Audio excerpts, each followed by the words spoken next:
Welcome to the show.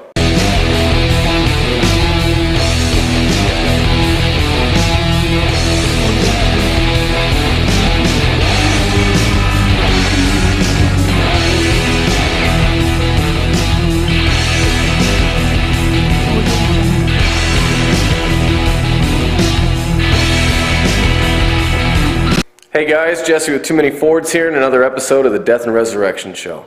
So last time we cleaned the engine up pretty thoroughly, the block at least. We got all the excess oil and gunk and grease and grime off of it, sprayed it a nice pastel Ford blurple, and I'm actually pretty stoked with how it came out. It was all taped up last time you saw it.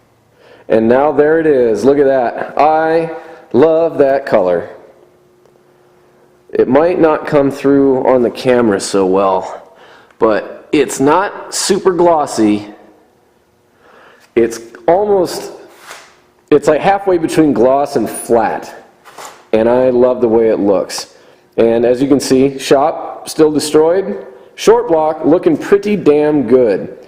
So like I was saying, I cleaned up the decks on the block itself, completely sanitary and clean. And what I was saying was I went over it with a straight edge, and I have one of the cylinder heads over on my little wood bench, and I'm actually going to show you exactly what I mean and how to do it yourself if you're not doing a high performance build or something where it's a more of a reseal. Like what this is more of a reseal than anything else, because I'm not actually honing cylinders, I'm not getting any machine work done.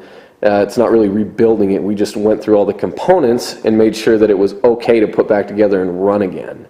So if you remember, I didn't buy a complete engine, I bought the bottom end because my bottom end was destroyed. So what I'm actually going to do today, like I said, I have the passenger head over on my little workbench, and I'm going to show you basically what I meant when I say taking a straight edge to the mating surfaces. So when you're reinstalling heads on an engine, the two most important factors to ensure a quality seal, or I guess three, is the actual head gasket and the material it's made out of. You don't want to skimp on the head gasket, and making sure that your two mating surfaces are within tolerances.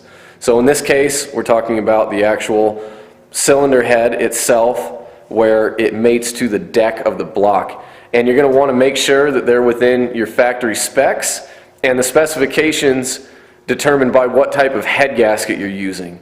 So compressed graphite head gasket is going to have different tolerances than an MLS gasket. And some really high-end engines don't even use gaskets, they actually use O-rings. A couple of Ford motors that come to mind, the original Boss 429s, the Boss motors, the big blocks, they used O-rings. So the mating surface tolerances are extremely tight on something like that. And another engine that comes to mind is the RS200, the old rally car.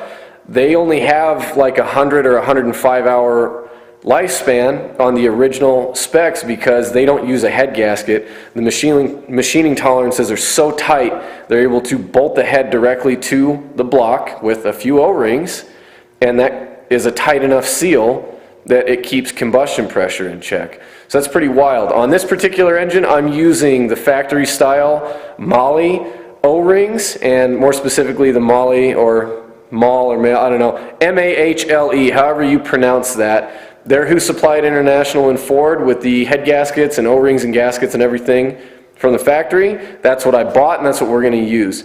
So for a compressed graphite head gasket, it eats up a lot of unevenness, eats up a lot of space. I think I was reading that it's 15 thousandths is the tolerance. So we're going to get my straight edge, we're going to get the cylinder head, I'll put the camera on a tripod and I will go through it with a feeler gauge and my straight edge and show you what I mean when I say taking a straight edge to the deck or taking a straight edge to the mating surfaces.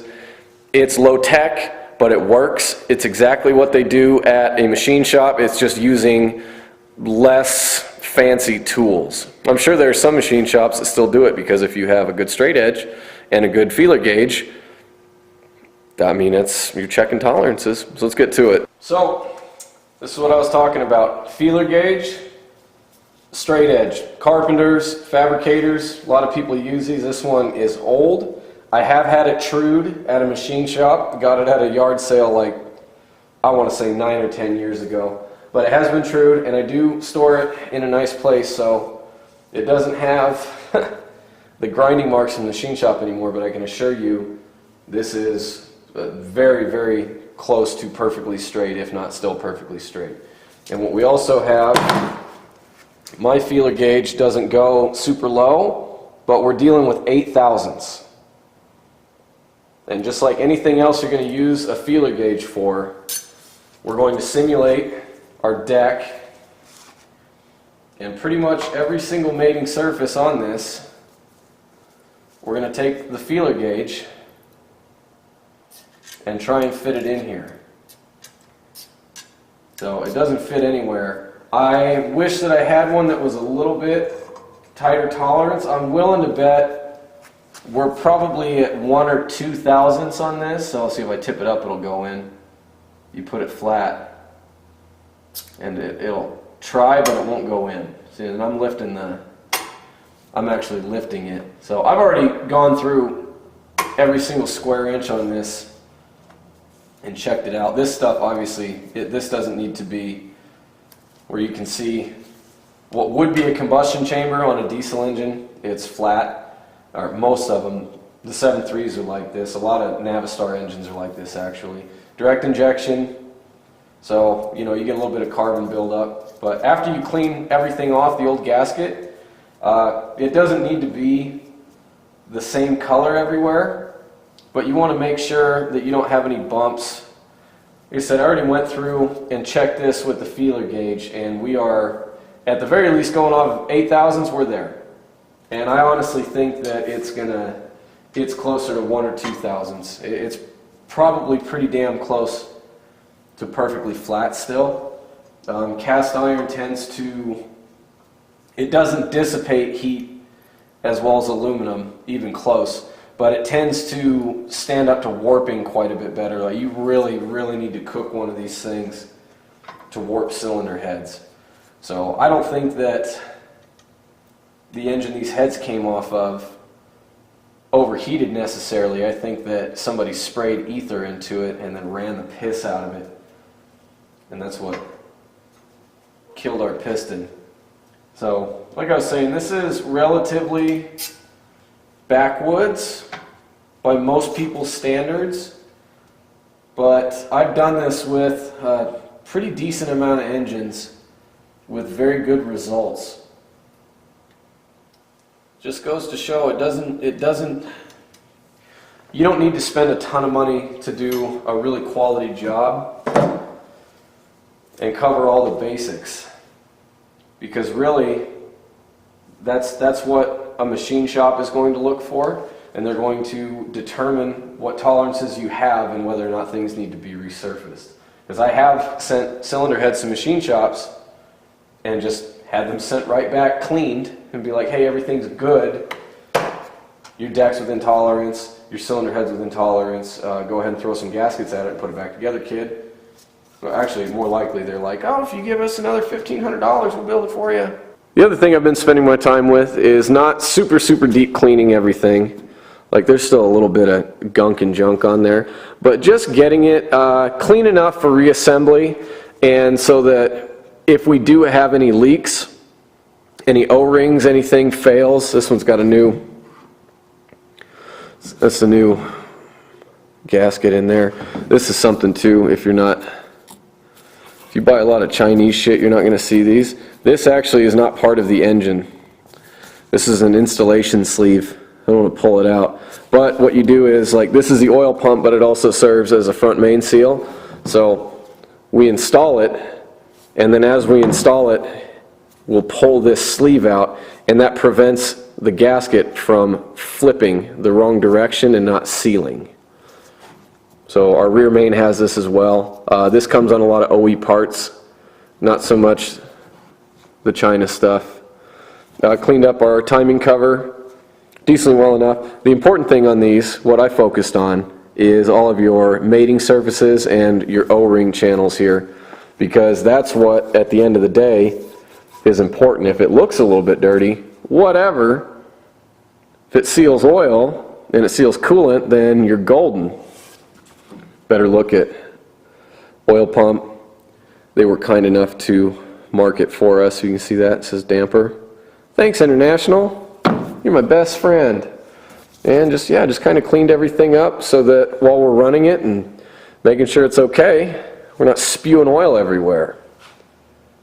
So, got all of our mating surfaces cleaned up. We've checked everything with the straight edge and the feeler gauge. I don't have one that goes as low as I'd like. I'm going to remedy that, but we're well within spec. If it's 10 thousandths is acceptable. If 15 thousandths is acceptable with a moly graphite head gasket, and we can't even come close to getting 8 thousandths in on a feeler gauge, I think we're going to be perfectly okay. So I'm confident that it will seal up. I'm going to go ahead and throw it together, and I'm going to start by actually putting the timing cover and the water pump and a few other accessories on first, and then I'll put the cylinder heads on. We're only waiting for one more part, and it is a single bolt for the collector. The two up pipes go into a single wide collector, and that's what connects to the turbocharger. I broke a bolt off when I was getting it disassembled to pull the heads off. I'm waiting for a new one to come in from Ford, so I can put everything on the engine except for that. So I'm going to go ahead and do that, and I'll do little updates here and there as I get big pieces on. Progress, it's nothing crazy. So, got the water pump, timing cover, low pressure oil pump is on, front main seal, installation sleeve is in because that actually rides on the dampener, slides in there. You pull that out before you throw the dampener in there. Give it a little bit of grease. You want to get yourself a Chilton's manual, download the Ford service manual online, buy a Chilton's manual. Whatever you have to do, everything on this, you're going to want to use a little bit of ultra black. I use ultra gray. I find that it's a little bit better with the vibration of a diesel motor. But it's starting to come together. Like I said, I didn't super deep clean everything on it, but it's going to look 10 times better than that when it's all together. So it's a little bit late right now. I'm calling it a night, but tomorrow we will put the engine mounts back on. We'll put the oil cooler back on. We'll throw the heads on it. We'll get everything on the high pressure oil side installed. It's coming along. We're making progress. So that's it for this episode of the Death and Resurrection Show. We're getting really close. It's Friday night right now. You'll probably see this Saturday. But I expect to have the motor together this weekend, complete, ready to go back in the truck, minus turbocharger and the pedestal and a few other minor things. It's coming together. It's getting really close. The lady and I leave for our cruise on like the 28th or the 29th. So I have just over 2.5 weeks to get this truck running before I go to the Caribbean, basically. So I'm pretty excited. It's coming along. We're making big steps. I don't have a whole lot of cleaning left, just in the engine bay. And then I'm going to pull it off the stand. We'll throw the flywheel on it. We'll throw the rear main seal on, the clutch assembly, everything. Dump it in the truck. And then it's just hooking everything back up. So we're getting really close. Anyways, that's it for this episode of the Death and Resurrection Show. I'm Jesse with TooManyFords. If you could be kind, like the video, maybe subscribe, leave me a comment, let me know what you think about how the engine's coming together, how it looks, how I'm doing. Yeah, so I'll see you next time.